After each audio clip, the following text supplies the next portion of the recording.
When he opens his eyes, treasure hunter Nate is hanging outside down from a line of cargo boxes that are also hanging from an open plane. He makes his way up as he fights off various mercenaries and manages to climb into the plane again, but as soon as he gets inside, a red car pushes him back out. As he falls to his death, a hand grabs his just in time, which matches a small adventure Nate had when he was a boy. 15 years earlier, young Nate and his older brother Sam sneaked into a museum in Boston, and Nate would have fallen off the window if Sam hadn't caught him. The orphaned brothers are looking for a map made after the Magellan expedition to use to find an ancient treasure. Unfortunately, as soon as Sam tries to pick the lock, he triggers the alarm and they're caught by the police. The boys are taken back to the orphanage and Nate gets to stay, but because this is Sam's third strike, he must be taken to prison. They give the brothers a moment alone to say goodbye, so Sam takes advantage of this to escape. Before leaving though, he gives Nate his beloved ring to always be with him, and promises to come for him in the future. After Sam's gone, Nate finds an empty piece of paper in his brother's lighter, which he uses to reveal a hidden message with words of love from Sam. Back in the present day, Nate now works as a bartender in New York. He also pickpockets rich clients by getting close with random excuses, like helping a girl light her cigarette in order to steal her bracelet. Nate still carries his brother's lighter with him, although it isn't working very well these days.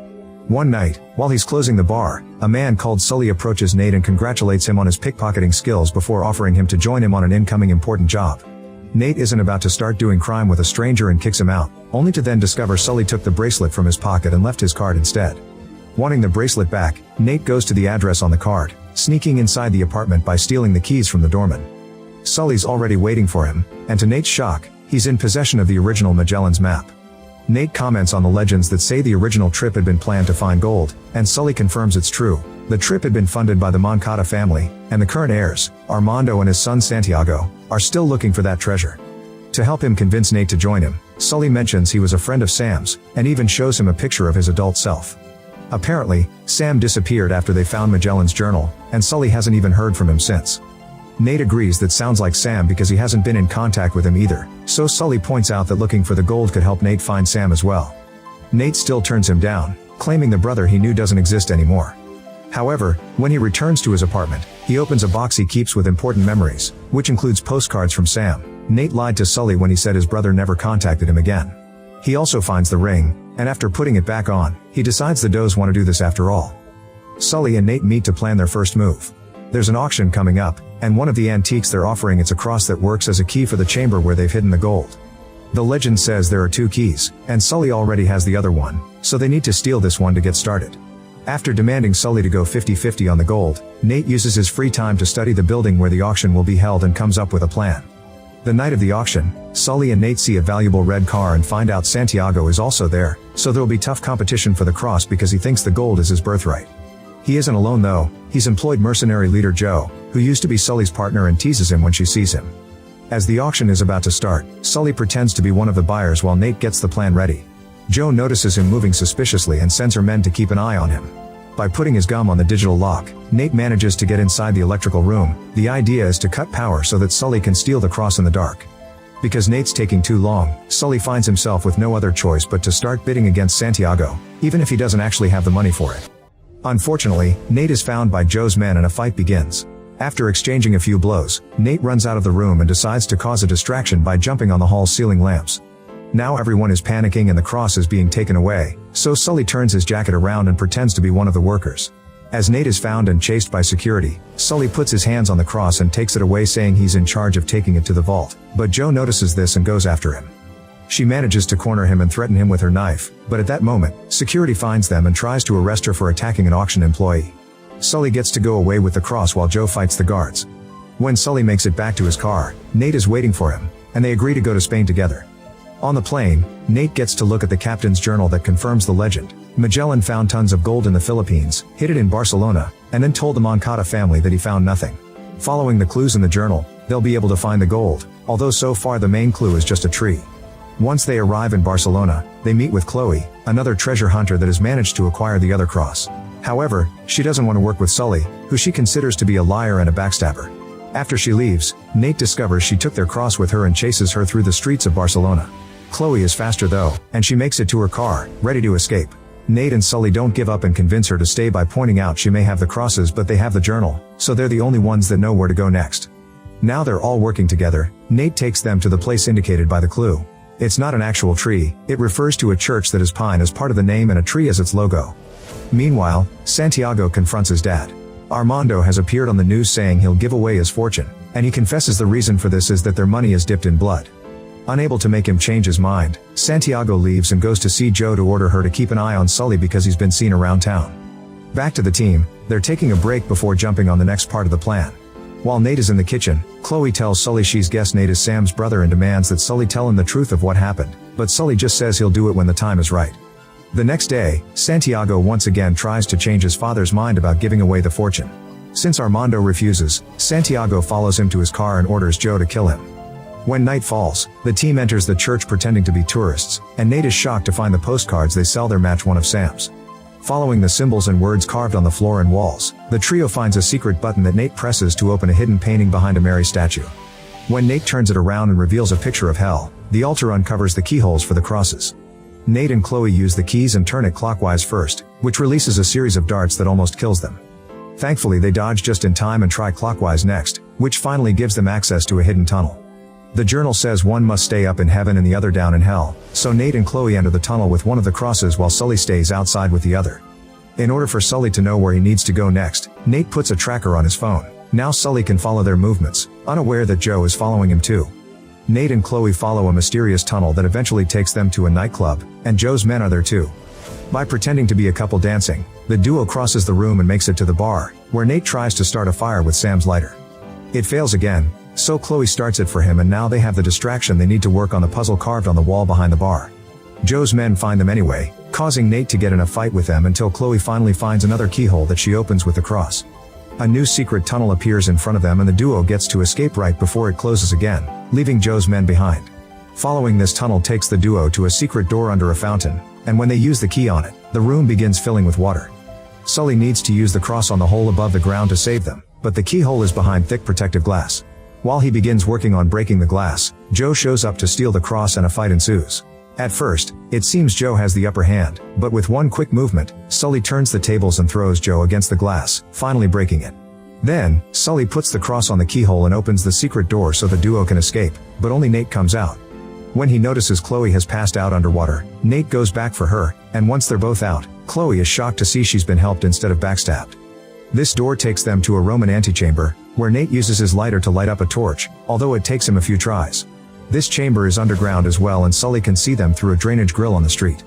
He also finds a symbol carved on a rock that indicates both keys must go together to open the next door, thus Sully throws the key he has through the grill so it can reach the duo. Nate puts the crosses together and manages to open another mysterious door that takes them to a Roman storehouse. There are 3 giant urns in it and for a moment the team thinks they've found the gold, but actually, the urns are full of salt. As they inspect them, the urns suddenly break, which allows them to find a map among the salt. Nate takes note of a route that goes from Spain to the East Indies, but before he can discuss the possibilities, Chloe takes out her gun and demands that he hands the map to her. Nate tries to make a deal with her, but Chloe just tells him he doesn't know the full story of what happened to Sam before knocking him out and running away with the map. Moments later, Sully wakes Nate up, and Nate demands to know the truth. Sully explains Sam didn't ghost him, he's just gone. They had reached the captain's tomb together and found the journal, but on their way out, they were attacked by Joe and her men, and Sam got shot. Nate realizes Sully got away and left Sam there to die, and the only reason why he recruited Nate is that Sam could have told him some of the missing clues he was missing to reach the gold. After calling Sully greedy and selfish, Nate breaks their partnership and leaves. Later, Sully finds Nate to try to make him come back, and Nate accepts but only because he's been looking at the postcards and decided he wants to finish what his brother started. Meanwhile, Joe goes to report to Santiago about what happened, only to discover Chloe is working for him too. Since she's been more successful, from now she'll lead the operation, which makes Joe rather angry. Santiago and his team get things ready at his private airport, including his beloved red car which Nate and Sully take advantage of to sneak inside by hiding in the trunk. After looking at the map and deciding their trajectory, Santiago offers a speech about how his family had been betrayed and how he will restore their honor, but Joe interrupts him by killing him. Chloe gets scared and tries to escape, so while Joe and her men go after her, Nate and Sully take the chance to sneak around and recover the map. The plan is to also steal some parachutes and jump off the plane, but when they make it to the cargo hold, Nate can't help confronting Joe to ask her if she really killed Sam. Sully jumps away with the parachute as Nate finds himself in a fight with the men while the cargo is pushed off the plane, taking us to the beginning of the story. Joe's men find Chloe and engage her in a gunfight, which would make her difficult for her to escape by parachute as well. Instead, she decides to get inside the car and drive it off the plane, so when Nate climbs back inside, it's Chloe that pushes him out again. But she's also the one to grab his hand and guide him to one of the falling cargo boxes, dropping on top of it and opening its parachute, which allows them to safely land in the middle of the sea. The duo drifts around for a while until eventually, the waves take them to the Philippines, where they check in a hotel using Sully's credit card. Chloe prints a map that follows the same dimensions as the real one, and using Sam's postcards, Nate realizes the map doesn't pinpoint the exact spot to find the treasure. Sully was right, Sam did try to leave Nate the last clue, so Nate and Chloe spend the night trying to decipher his messages. Chloe gets tired after a while and goes to bed, but Nate refuses to give up, and this turns out to go in his favor because he realizes he hasn't used the oldest trick in Sam's book. Since the lighter still won't work, Nate uses a candle to reveal a secret message on a postcard telling him to use the crosses as a compass. Nate does exactly that and finally discovers the location of the gold, writing the coordinates on a piece of paper before going to bed too. The next morning, Jo and her men arrive at the area while Chloe wakes up first and finds the paper with the coordinates. She decides to take the note with her and leave Nate behind, but when Nate wakes up alone he isn't worried because she left the wrong coordinates on purpose, already guessing Chloe would betray him. Nate takes a motorboat to the cave indicated by the coordinates, unaware that Jo sees him from afar while looking around the wrong place. Inside this cave, Nate takes a swim to go through an underwater tunnel and comes out inside another cave where both of Magellan's ships have been hidden all these years. As Nate finds the gold inside, Sully shows up in the cave as well, thanks to the tracker he still has in his phone. He tells Nate that Sam would be proud of him, but before they can discuss things any further, Jo and her men show up, so the duo hides inside a secret compartment. With the help of 2 helicopters, Jo's crew airlifts the entire ships through a hole on top of the cave, so Nate and Sully come out of their hiding spot to grab as much gold as possible together with a dagger and a sword to defend themselves. Then, they go upstairs and fight the crew until they throw every man off the ship. Now Sully can climb up the chains that are holding the ship and reach the helicopter, where he pushes off the men he finds and takes over the control to fly away from Jo, who is on the other ship. Jo orders her pilot to follow Sully, causing her ship to hit the other. Her men jump into Nate's ship and begin a fight, thus Nate beats them up and gets to steal some guns from them. He also finds some gunpowder lying around. Sully guides the helicopter through a narrow passage between cliffs to lose the chasers, but Jo is waiting for him at the other end so he has to pull a very risky maneuver not crash against them. But this is only a temporary dodge, Jo and her ship are still coming after them, inspiring Nate to take extreme measures.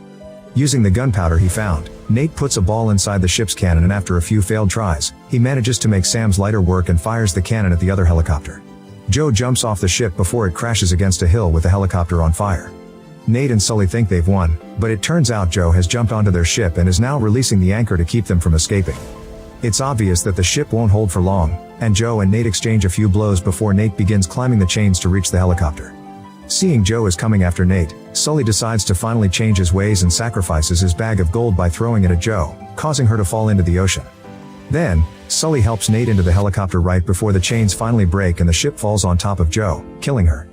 The ship gets to float for a few seconds before it begins sinking, and Nate figures they can dive for treasure later, but this won't be possible. The Philippine naval units are approaching, so the treasure will end up in hands of their government.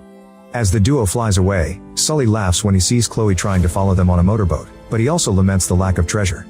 However, Nate surprises him by showing him the gold he's managed to hide in his pants. Meanwhile, in a prison in the middle of nowhere, Sam writes Nate another postcard telling him to watch his back. Months later, Nate meets with an agent working for a man named Roman, who is interested in his ring and wants to exchange it for a Nazi map. The agent tries to betray Nate by taking both the ring and the map, but Sully shows up and creates a distraction so Nate can recover both items.